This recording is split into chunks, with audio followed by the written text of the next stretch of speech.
Hello,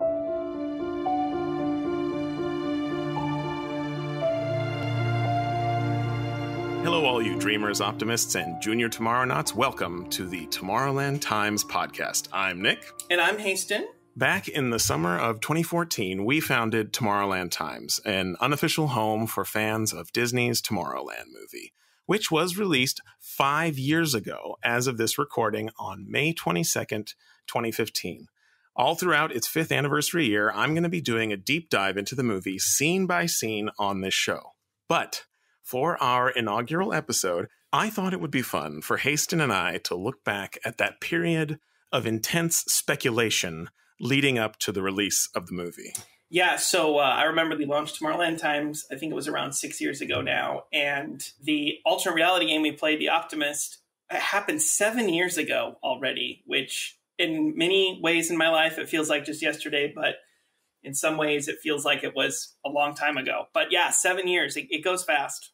The Optimist was a very optimistic time.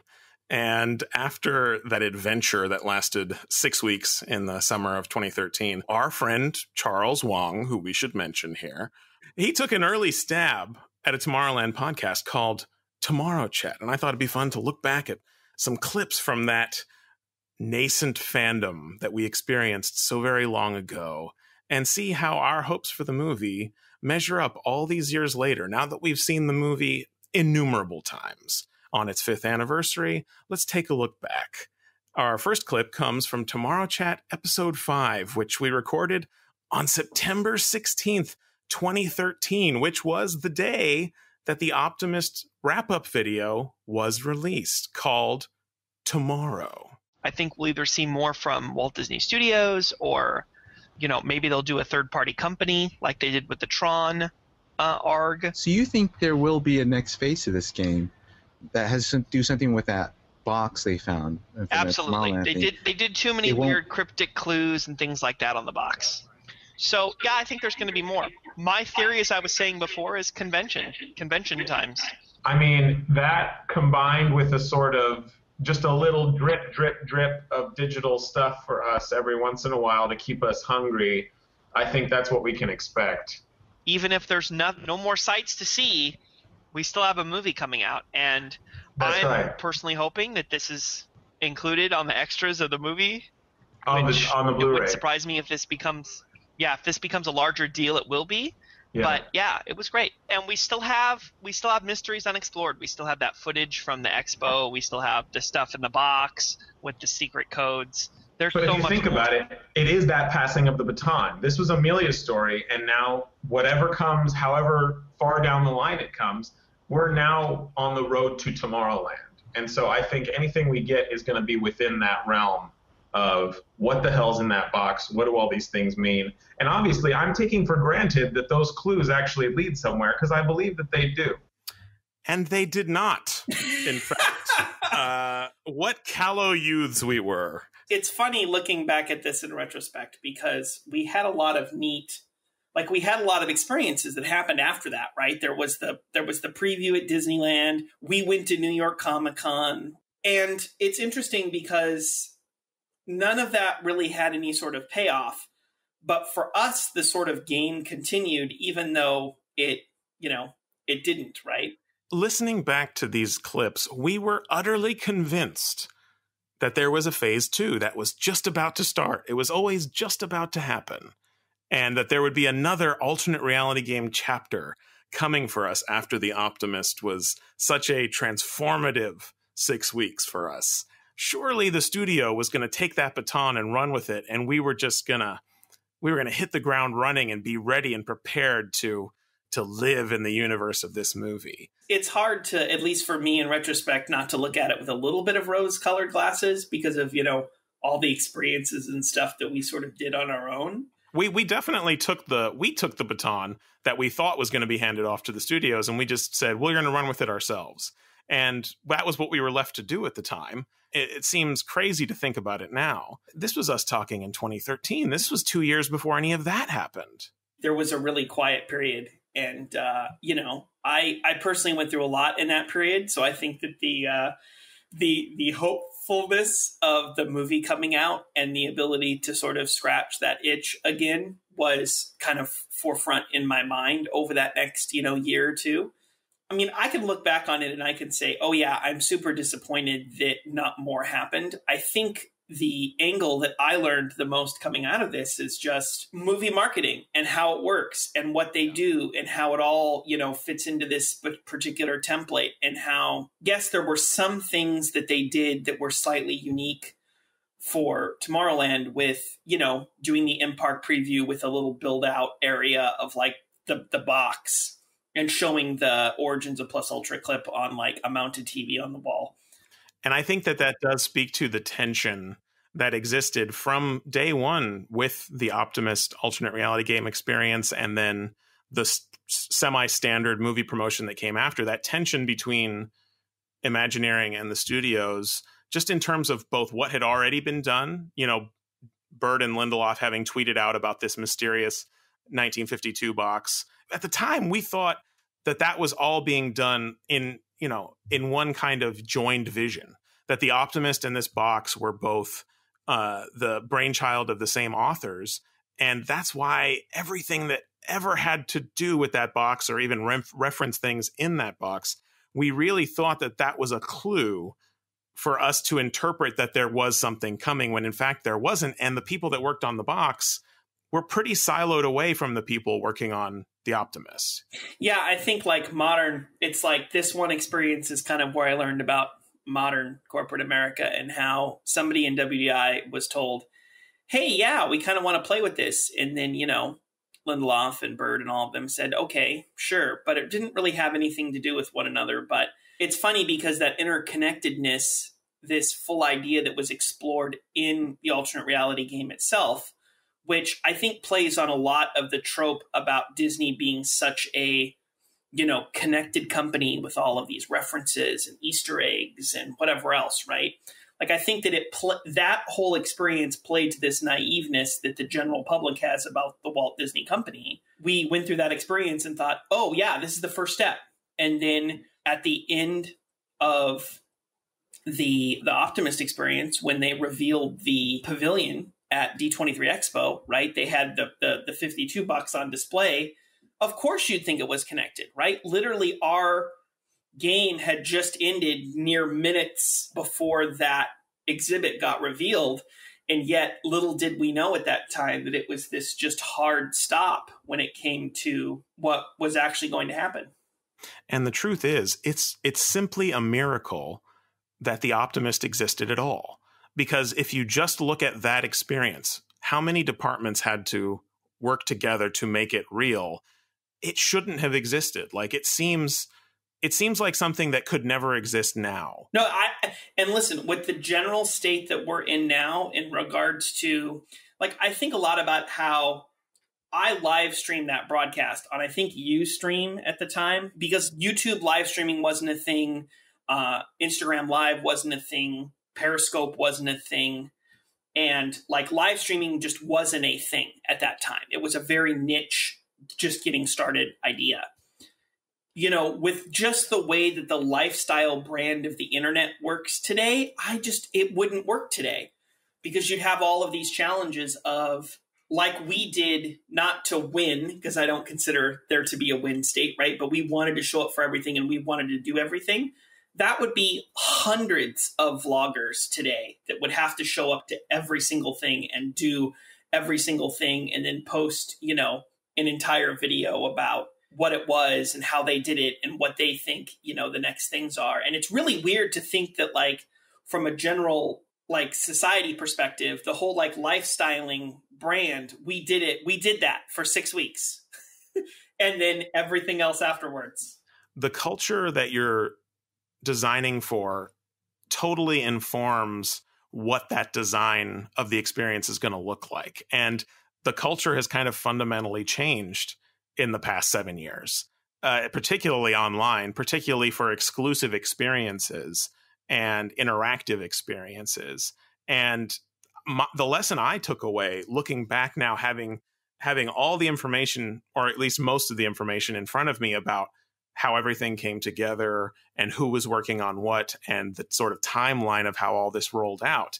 I do think that our expectation was an honest one. We came from a place where we were engaging with it on the level we thought was intended. And the reality of it was there were a lot of different people working on different things. And it really sunk in for me how important it is. And this lesson has not been learned by many in the entertainment industry, how important an experienced designer is to be able to craft the entire experience leading up into something, and how if you fragment it, you're playing with fire. And now there was nothing gigantic that went wrong with any of these things other than just us sitting around for about a year and a half thinking that we were supposed to be able to decode the Morse code string on the Small World blueprint or whatever it was. That was an honest inquiry because we had just played The Optimist, and our curiosity about those particular types of puzzles were rewarded in one arm. And then over here with the 1952 box, which we now know was more improvisationally put together, that curiosity was kind of a dead end at that corner of this experience. And while they were all kind of playing in the same story world, it is so important to know and recognize and design for, well, what type of curiosities are we enabling over here? Because that's going to transfer over to all the other corners. And if we can't sustain it everywhere, we need to know how to set people's expectations. And I do feel like in retrospect, that's the one thing I wish had been done. It's not even that I wish that necessarily they had done a second chapter of the ARG. That would have been great. It was just if there was some way they could have cut our expectations off at the pass. And, you know, the couple of times that we were able to talk to the creative team behind the movie, Brad Bird expressly communicated regret that they weren't able to do more because they really wanted to do more. They just couldn't because they were having this battle over the soul of the movie itself. Right. And what would that movie end up being? And, you know, as fun as it was for us to try and bridge the gap between the Optimist game and the movie itself by doing our own little fan fiction with Stop Plus Ultra, which we don't need to go into too much here because we've talked about it extensively elsewhere. I do think you take all that away and you forget those years in between that we lived. You just put that game up against that movie. And I think intentionally or unintentionally, they do kind of speak to each other a little bit. And I want to play our next clip, which was us speculating very early on, very soon after The Optimist ended, how the themes of the game would relate to the themes of the movie. Oh, I can't wait to hear this. Okay. I think what we may see is that the tone of this film, this little documentary, was very upbeat, very positive, and I think that that's going to be the overall message in the movie. I think it definitely succeeded in what Lindelof said that this thing was going to do, which was this will explain our inspiration for the universe. Because like you said, it did this in a very upbeat, very positive way. I mean, being called The Optimist. And that's just kind of a unique intention among the current landscape of science fiction, action, family, adventure. I mean, this is for the jetpack generation and kind of hoping to bring that kind of optimism back. So yeah, it totally succeeded to get me pumped up for a completely new type of film. So that's exciting. We're still like a year away, though. And there is Charles so optimistically saying that the movie was a year away. Little did we know at that point, the movie was actually over a year and a half away because it would be pushed back. It had a little bit of a release date shuffle. But, oh, yeah, I totally forgot about that. Yeah. But there was us thinking about, wow, what does this say about this movie? And I think this is one of the few areas we kind of got it right when we were speculating. Well, I think it's interesting, too, because, if you look at Casey's, the way that Athena recruits her and she touches the pin and she gets to see this wonderful world of her imagination that's real, right? That she's always wanted to be in. I mean, obviously that spoke a ton to our experience with The Optimist, right? Like I like to say that, I lived that 2-minute clip, but in about 8 weeks. That was our touching the pin. We were getting a glimpse of something. And then, yeah, that's like Casey. But in a way, it's also like Frank because we never got to go back. Right, exactly. I mean, that plays so well, right? And I mean, even that, I remember when we were at New York Comic-Con, and I think at that point in time, we were starting to put 2 and 2 together in regards to this is just going to be sort of a normal movie release, and there may not be anything else, right? Especially after that experience, because we were expecting, New York Comic Con to launch the second wave of this, right? Like, we thought for sure. You're right next to the hotel where Tesla basically lived. And that was one of the more embarrassing miscalculations in that when they handed out a small snippet of the Before Tomorrowland prequel book, they happened to accidentally include a clip that had Tesla's address for that hotel in the thing. And so we said, oh my God, we're supposed to go there. And so we walked across town trying to see if there was anything installed in that hotel. Yeah. That was when I think we knew, okay, if this level of negligence in terms of experience design is happening at their big convention debut, we need to seriously readjust our expectations for what any kind of viral campaign might be. Right. And then just the duality of seeing that clip with, Frank yelling at Casey, like, oh, they're saving the last rocket for you. Like, you think all of this is designed for you, but it's not. And it's funny how I remember flying home and that clip of the scene that we saw, and the fact that there were no other experiences just sat with me so much, right? So when we talk about the linkage between the experiences and the film, it's kind of funny because it does play out that way for us. Yeah, for us in particular, and for anyone who sort of followed along with The Optimist and participated on that level, that I think is the unintentional way that The Optimist played into the Tomorrowland movie. But, to give the creators of the game total credit, they were also harmonizing with that retrofuturism, with that sense Absolutely. of 1964 World's Fair optimism that gave the game its name, right? And that part of it found its way into the movie in I think more subtle ways. And I think for people who didn't particularly connect with the movie, I've heard from them that there was this desire for it to be more at the forefront. But I was perfectly fine with a movie that posited the idea that if you want that, you have to make it yourself. And we're not even going to give it to you in this movie. This is a movie about the struggle to find that thing. And I really connected with that drama. I really connected with those themes. But obviously, I completely sympathize. I completely sympathize with the desire to have an unchallenging, retro future adventure.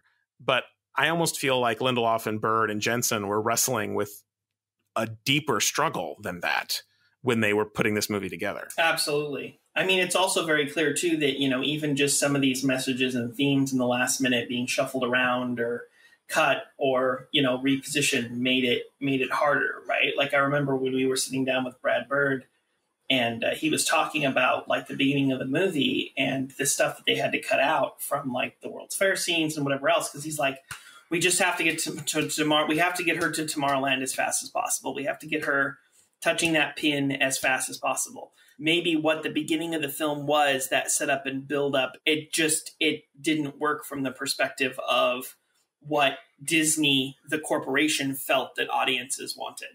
Right. And I think now that we have the lens of time to look back on these things, and some of the people involved with the creation of the movie are somewhat more willing to discuss it, we know how much pressure was on Brad Bird in particular. We've now heard the testimony of Walter Murch, one of the most legendary film editors of all time and a great film director in his own right, was fired from the movie.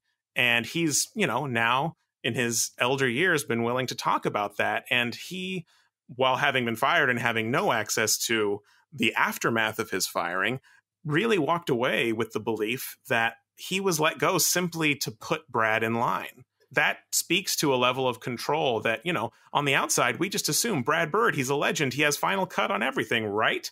And I think at the end of the day, nobody has final cut but Disney. No. I think that any of those corporate type environments, it's really hard. I mean, I think he'd have a lot more say now because he's $1 billion sequel producer. But yeah. And, it could be said that they would not necessarily have gotten Incredibles 2 when they got Incredibles 2 if Tomorrowland had been received any differently. On our end, we're always going to love Brad Bird. Absolutely. Speaking of juggling release dates, studio complications, here's a little clip of us after that release date change was announced and our speculations around when we might get a glimpse of a trailer. This was before New York Comic Con, long before New York Comic Con. That was where the teaser was eventually released in October of 2014.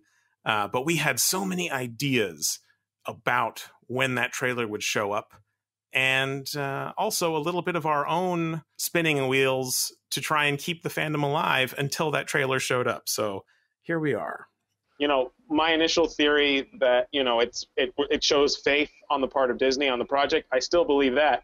But another perspective on that, which I think is legitimate, is they've put it up against some huge movies, some of which they are also releasing. So they might be cutting the throat of the movie at the same time. I don't know.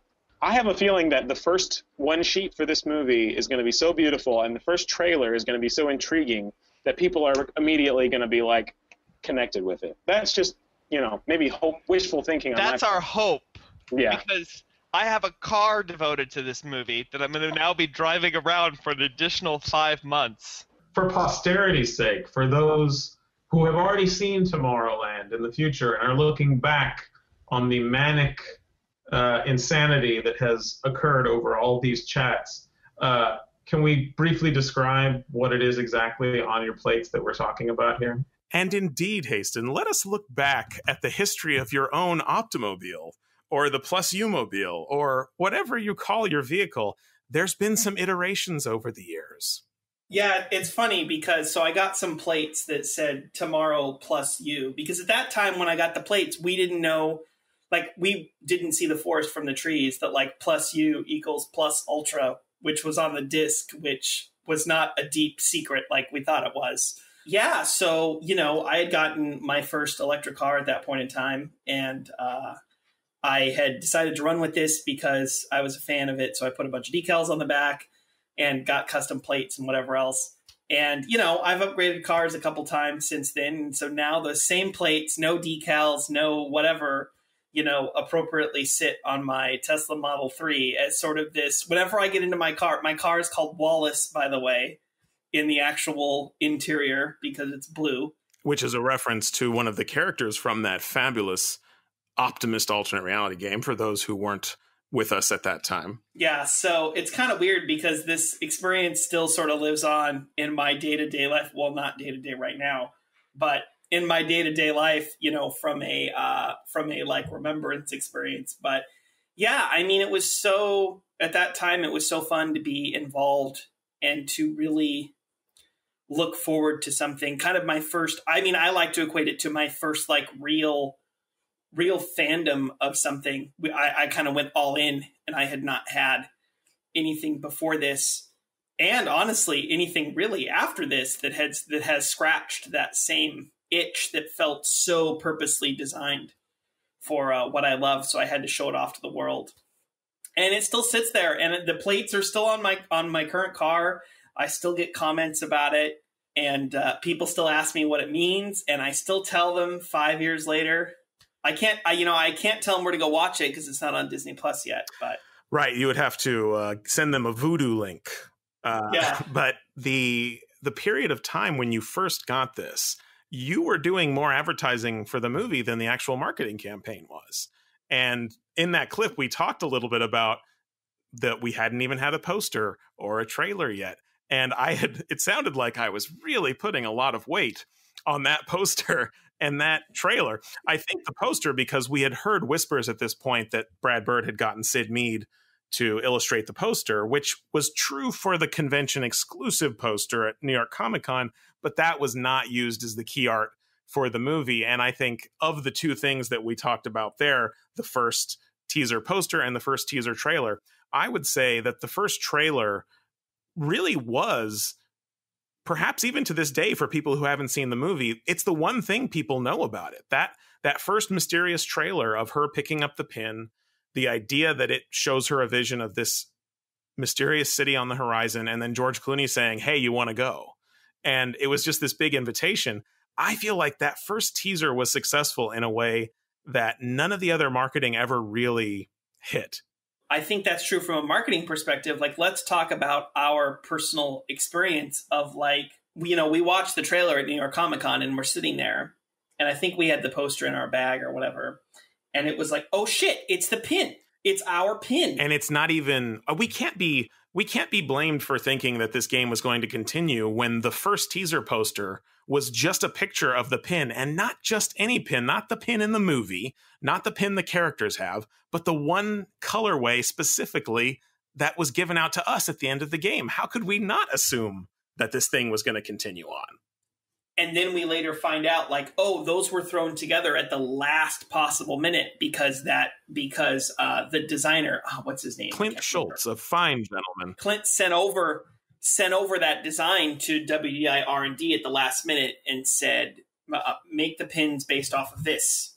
And I think just the marketing folks had some art there, and that particular color combination was the one that Brad approved, and I don't think there was any thought beyond that. And at the end of the day, we were putting a lot more energy into the speculation of this than they were on trying to create any kind of continuity. Because I would assume that some of those marketing folks didn't even know that the Optimist had happened, because the time they were working on it, even before the launch, was over a year after the game had happened.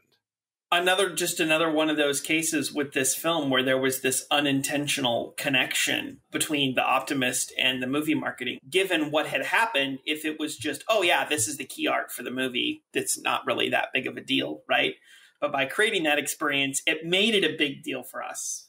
It did, and I'm now having memories return to me. We actually did talk to Brad Bird about this, because I had completely forgotten this. I had this theory about that poster that I ran past him. I said, I think the reason it looks like this is because it takes the color combination of Casey's 1984 pin, but it applies it to the design of Frank's 1964 pin. And the movie is about both of them. It's a two-hander. So this poster is speaking to the combination. And he shot that down immediately. That was absolutely not the intention at all. But there was me again trying to fit two puzzle pieces together that didn't fit, and finding a kind of unintentionally beautiful symbol. Intentional or not, like, that's exactly what happened with the two pin designs in the movie versus the poster. I mean, that poster is on my staircase, and I literally walk by it every day, which is funny, the teaser poster. And yeah, it's just this, sort of like weird constant reminder of that, not only that experience, but that mental pull that we had after that. The final nail in that coffin of us believing that there was something coming, or I should say, the final thing that strung us along, the final coincidence that really did us in, was the day that we visited Disneyland when they were filming the Small World exterior and interior sequences. Do you remember that day? I remember being there, and I remember somebody tweeted it or it was posted somewhere, and I remember telling work, like, I gotta go. This is really important. Yep, you pulled a half day, and the big takeaway for us was that one extra that walked past us wearing the pin, but it was the pin from the film. It was the inverted color from the Optimist. It was the blue background with the orange tee, and we thought, oh my God, the pin from the game is in the movie. This is all connected. Because at that time, we had no idea how the game was going to connect to the movie. And the idea of that pin being given to us at the end of the game, that could have just been the pin for the game. We didn't know. Well, I remember too, around that time that, because we were discussing and we were talking about the whole thing after we had seen one of the pins at the on the extra, one of those Nick 6. It's interesting because I remember a friend of mine said, well, what if you're just doing all of this for a stupid pin, right? Referring to the fact that pin trading and the Disney parks are still so ridiculously popular and such a source of revenue. Right. So it's kind of funny that it ended up being because of that. But again, there was this whole, like, we were being strung along. And, I equate a lot of the modern day things that we see modern fandom trying to do with, the Marvel Cinematic Universe and whatever else, create these same sort of connections in their mind. They're just doing it movie over movie, versus us had all these physical experiences where we were getting more and more of the picture. And we were, of course, interpreting it entirely, not incorrectly, but we were assuming that there was going to be a lot more. And we were making meaning where there was no meaning. And that pin was just what put us over the edge because, oh my gosh, look at that. It's our pin, but it's different. I didn't sleep that night because never before in my life did something feel that like connected and that I cared about before. A totally new experience. And it wasn't the only thing that we noticed that day. And a fun little bit of speculation that we did involved the actual content of the movie, not just a background actor. And that leads us into our next clip, speculating just after we saw them filming at Disneyland. A scene that had just been filmed in the loading area where a young boy, who I think we can infer is young George Clooney. Character of George Clooney, being chased through the queue holding a large tan bag with obviously something important inside of it. Hastin, would you like to speculate on the meaning of that? So we were talking about what the bag is. It could have been the thing that activated the portal. It could have been something from Tomorrowland itself. And we don't even know if he was going to the place or from the place. Right. It could be like the Trilosphere or something like that. That was my immediate first thinking, just because it's, we think what activated the portal. The Trilosphere, bringing us back to the 1952 box. Could Frank Walker in 1964 have been carrying the Trilosphere from the box into Small World in a tan bag? Turned out we were not correct. The jetpack that he had in there was not anywhere near on our radar at this point. It would become obvious later, but at this point, that bag could have been filled with anything. What's in the bag? The great thing at that time about seeing that scene being filmed and the speculation around it, again, I think our assumption, correctly or incorrectly, that these pre-release items in this box were going to be somehow integrated into the film and somehow important to the story of the film. And I think it just speaks to your whole experienced designer comment earlier about, a real lack of emphasis around designing something that was complete led to these all these loose ends in the box. And then, we assumed that they mattered for the film. And it's funny that the only thing that really mattered was the Edison canister, which there wasn't even in the box at all, which would have been neat to throw one in there just from a connection perspective. And unintentionally, as we know from talking with the designers of the Optimist experience, they put an Edison tube in the Optimist game, having no idea if that tube would actually make it into the film or not. They had read the script, but not necessarily knowing how the final cut was going to shake out. And, it wasn't just us that was disappointed with aspects of how the 1952 box were rolled out. Having talked to some of the creative team, that box that Damon and Brad originally tweeted a picture out of, that was supposed to be the prototype box. All of those confusions we had over the timeline of what era the objects in the box were supposed to come from, that's because those were just example items. And I guess Bird and Lindelof got really excited and ran with it. And then poor Jeff Jensen was left with the task of retconning and making an explanation for how everything was in this box when it came time for it to be given its grand full reveal at the D23 Expo. It was a living document that I think even the creators wish they had more time to finesse. The idea of a puzzle was presented, but no one was ever given the opportunity to actually design that puzzle. Yeah, I think a lot about how if the Optimist wouldn't have existed, if that would have not been something that WDI would have done, and it just would have been this box and the way that experience is and whatever, we wouldn't have been looking for more. There wouldn't have been something else, right? But the failure state to me from an experience perspective was, let's have the big thing that's finishing at the movie, right there. And then let's reveal all of these things. It just created that next natural step that just wasn't there. I think it also set this expectation for the movie itself and the contents of the movie itself as to how much historical content, Disney history, World Fair history, just general world history was going to be included in the movie itself. And it was really hammered home when we saw that the fake production company name for the movie was Kimball Technologies. And we have a little clip here of us reacting to that fact and asking ourselves, how much of this history is actually going to appear in the movie itself? But who knows what kind of fun footage they'll include? Oh, yeah. I wouldn't be surprised if they included a whole lot of historical footage for the sake of context in the movie itself.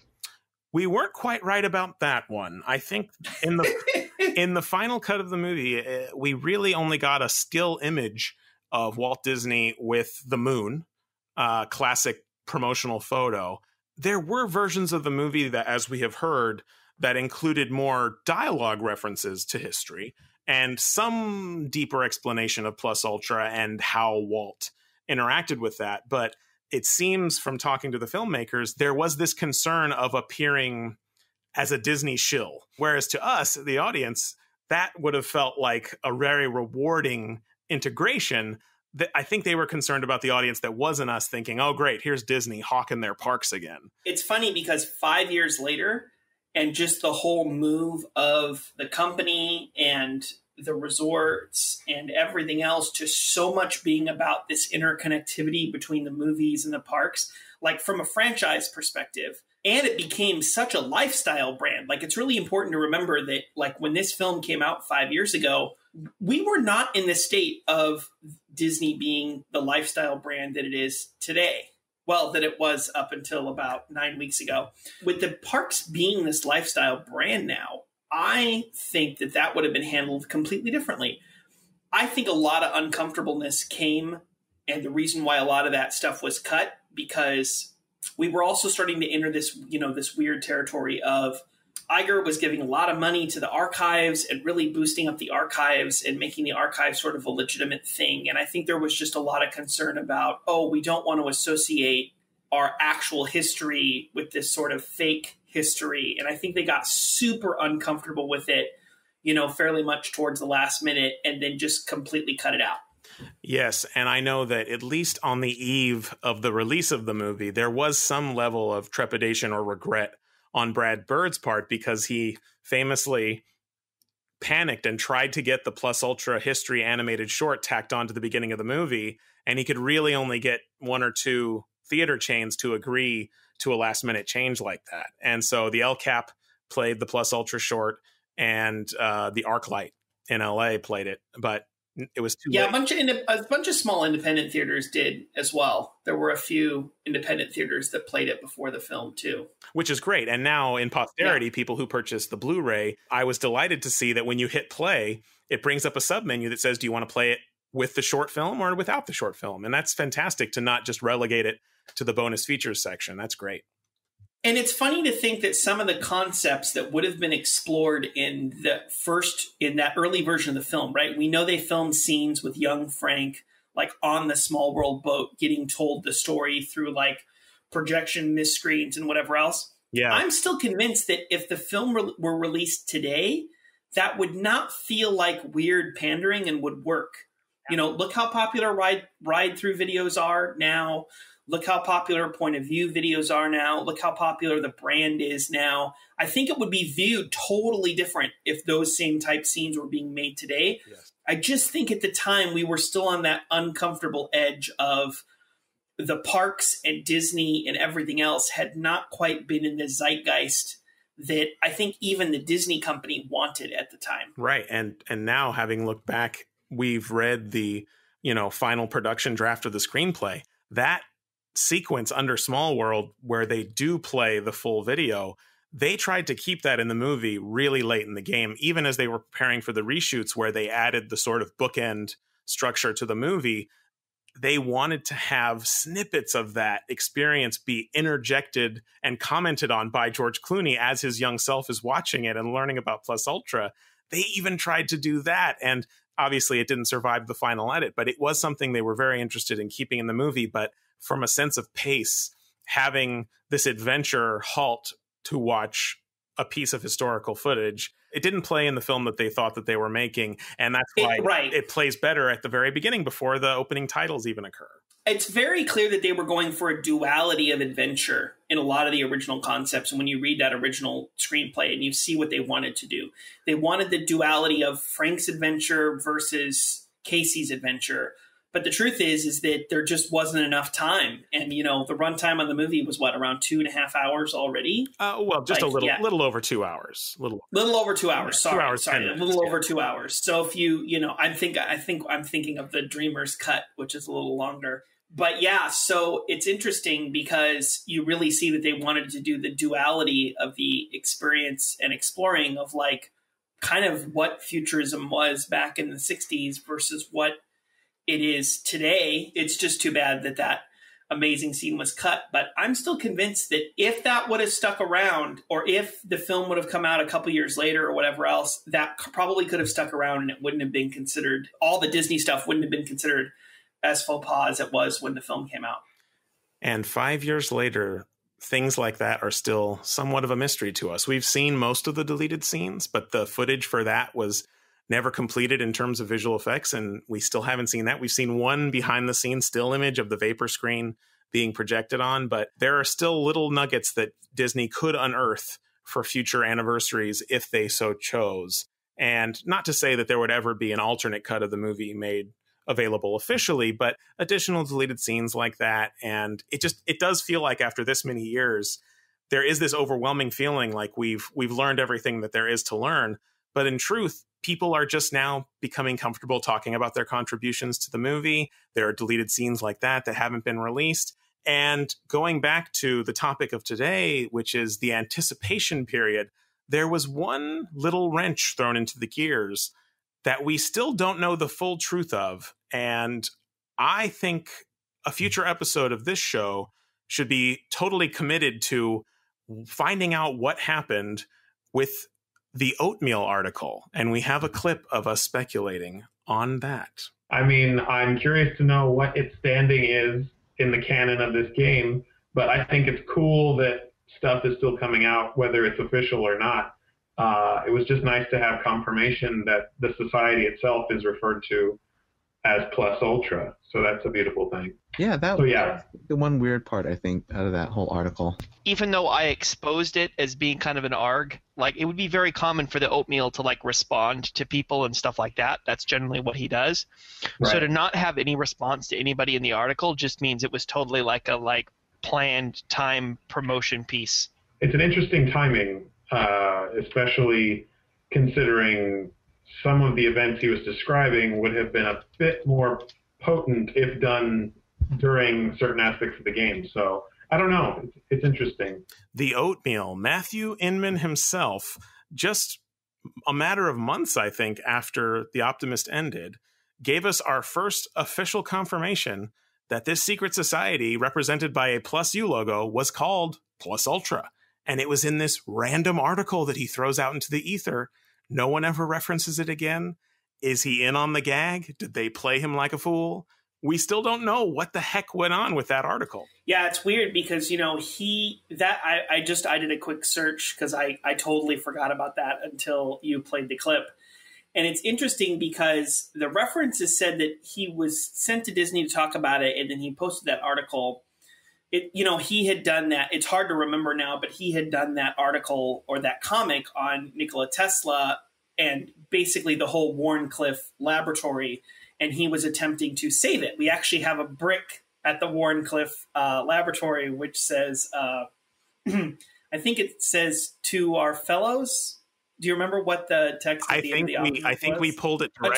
A tribute to our fellows. We pulled it directly from the plaque in the Edison Square minigame in The Optimist. Right. So because of this thing, he was sort of known as being the Tesla guy. And it made sense to bring him in. I'm still convinced that the discussions that they had with him or whatever were supposed to be around the comic that was maybe associated with the book, that was Jensen's idea, given what he had done. But yeah, I mean, at that point in time, it had played right into it. And it's neat remembering that experience and to think that little bit of The Optimist lives on at the Warncliffe Laboratory. It did at the time feel like, to us, a clue towards continuing adventures. But looking back, what it really was, it was the last gasp of the adventurous kind of under the table storytelling that Jensen and Lindelof were doing, editing Wikipedia articles to mention Plus Ultra, which were quickly deleted, of course. But they were doing that kind of off the grid stuff. And I almost get the feeling that the Matthew Inman Oatmeal article was the kind of final straw with all of that. Playing with the real history along with the fake stuff, it was very difficult. There was some uncomfortableness around it. I'm not convinced, I mean, based off of your experiences alone, since we did Stop Plus Ultra, I'm not convinced that in any sort of way this could be done today because of how much people online take these sort of fictional stories and run with them and believe that they are true. It's kind of this weird, like, last gasp in the, like, world before massive conspiracy theories, a labeling of everything of fake news and whatever else, that we even got these little fun bits before the internet kind of entirely changed. It was one of those things where, like, we were like, oh, ready to go. He's talking about tunnels underneath Wardenclyffe, right? And I remember in that podcast, we specifically said, well, they want to raise money, so what if there's an event that happens there? And, like, we're going to have to fly out there, and we're going to have to go there, and we're going to have to see what they do. And I just remember being so excited at that potential at the time, shortly after The Optimist. I can absolutely speak to the fact that it is more difficult now to design an alternate reality game when so much of the world is living in an alternate reality. How do you draw that line in a fun, casual, intuitive way when the whole idea of that endeavor is to bleed the line between reality and fiction? But ethically, how do you do that now in a way that doesn't open up a huge can of worms for the worst corners of the internet? Yeah, I mean, I think the only way is it has to be these sort of, like, defined things that are very specifically inside of a, you know, almost clearly fictional property. Like, that's right. The magic circle needs to have a very firm barrier. Right. So it's kind of fun to go back and explore and talk about this because this is probably one of the last things that could easily sort of pass through the real world and not real and whatever else before we've got to the point where I think you're right. A lot of people are living in alternate realities and the internet's a lot more hostile place now. There's angles of this that wouldn't have worked today. And so that's why, you know, looking on it in retrospect, I'm very fortunate that we got these experiences and this backstory and this whole thing at the time. Yes, we've talked quite a bit about what we did not receive, but we should make it very clear that I am so grateful for what we did experience and that what we got was a pretty miraculous thing. And we loved it at the time, but I feel like I love it even more now looking back on it. All the ways it did play into the movie. And I still love this movie. 5 years later, it reveals itself to be more meaningful than even the first night we saw it at that press screening at the glorious Chinese theater in Hollywood on this brand new laser IMAX projector. It was the most fantastic presentation, and I loved it from that moment, and I love it even more now, 5 years later. It's just... It's become something that I carry with me. And I'm really looking forward to diving in throughout the rest of this year and kind of just taking it scene by scene. I had originally thought maybe I would jump on the bandwagon of going minute by minute, but I feel like there's a more meaningful discussion to be had, breaking it up into these chunks of thought and these kind of identifiable moments where we can all look at them and say, let's break this thing apart. Let's really go granular. And I think scene by scene is about as meaningfully granular as you can get for something like this. We didn't get as much history in the movie as we wanted, but there's still quite a bit in there. Like, we have that fantastic scene in the movie where they're at the top of the Eiffel Tower and Athena rounds that corner and this low version of the Plus Ultra theme by Giacchino starts to play. And I get goosebumps just thinking about it when you reveal those mannequins. There is a beautiful backstory simmering on the surface of that movie, and it is there. I mean, we didn't get all of it, but there's still so much wonderful mystery to dig into in the movie itself. And I think the themes of the movie and whatever else play perfectly to what we're going through right now. Now, to those of you listening to this in like 20 to 25 years that have just discovered this movie and are now consuming every piece of content that we've made in regards to it, like, you know, we're kind of in the middle of this global pandemic right now and everybody's staying home. And I think it's interesting that basically at the very start of this, a lot of those early, you know, Nick's clips got shared and kind of went viral from the film just in regards to like our strategy and how, as a society, America is handling it. And I think that, yeah, I can't wait to continue to explore the film and, even relate it to modern things, because there's so many things that are still that are arguably more relevant for today than they were even in 2015 when the film got released, because we've had a lot happen in the last 5 years. Absolutely. And I think that it is seen by many now, many more than when the film was released, as a prescient movie. And I hear from people all the time who have just discovered it and say, wow, I can't believe how much this has to say about so many aspects of life now. And yeah, a lot of people like to quote Nix's big speech at the end. And that's one side of it. That's definitely the antagonist's point of view. And he's got a point. That's what makes it so compelling, is that you can understand where he's coming from. But it's also the journey of Casey, someone who's trying to stay optimistic in a world that is literally broadcasting the opposite 24/7. How do you cut through the noise and make a future that's brighter if the only futures you're being served have nothing but darkness? I feel like there's so much to be taken out of that. There are timeless themes in the movie, and there are very timely ones. I think when you get to the root of Casey and Frank's relationship, there's some really timely stuff in there. And then when you look at the journey that Athena goes through and what that says about free will and technology and the future of the human spirit, that doesn't expire. I think it was just a little bit ahead of its time, like so many science fiction films that don't find an audience on release. I mean, back in the day, I compared this to Blade Runner, which no one saw, no one liked, except for the devoted few. And now it's seen as one of the great classics of cinema. I don't necessarily think that that is the exact future of Tomorrowland, but certainly I can see a much broader recognition of its ambition, even if it's coached in a family film rather than in an R-rated science fiction thing. This is a PG film for children and families. I think it's going to be a huge gateway for a lot of young people into much bigger ideas. It's important to remember, too, that young people saw and liked this film, and they're going to share it with the next generation in 10 years. And, I think that once it's generally available on Disney Plus and other streaming platforms, people are going to consume it more. And, I see a future of this film a lot like, The Rocketeer, which was a great movie, but didn't do well at the time. And I think that, we're definitely going to see interest around this film continue to rise as I think people discover it, become more connected to it. Because I think that for a lot of people, there was a lot riding on the shoulders of this movie when it came out, and expectations were just so high, and maybe too high. It's possible that especially we asked too much of the movie. And even though it delivered to a certain degree for us, we can look back now having conversations like this and put everything in a more realistic context of what were we experiencing both through this fiction, through The Optimist, but also what were we experiencing in our own lives that made us turn to this vision of the future, and why did we need it, and what was that serving at the time? We had this cluster of experiences, some of them connected with the other pieces of that cluster more effectively than others. But overall, I look back and I just have such a great warm feeling about the entire universe that was created by Jeff Jensen, Damon Lindelof, and Brad Bird. And I'm just very grateful to them for being willing to take on a project that had that much risk associated with it creatively.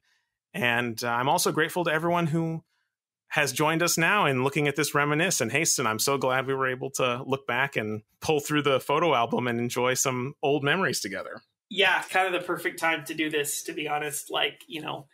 5 years, half a decade, in some ways it doesn't seem like it was that long ago, and in other ways it feels like it was forever. And so it was absolutely a great experience, and I can't wait to really sit down and explore some of the scenes of this movie and what our experiences are, how it relates to, I think, things that happened in our life, and how it relates to what was going on in society in 2015, and I think what's going on in society now, and sort of playing off all of these different concepts, and why it's still such a timely and timeless film.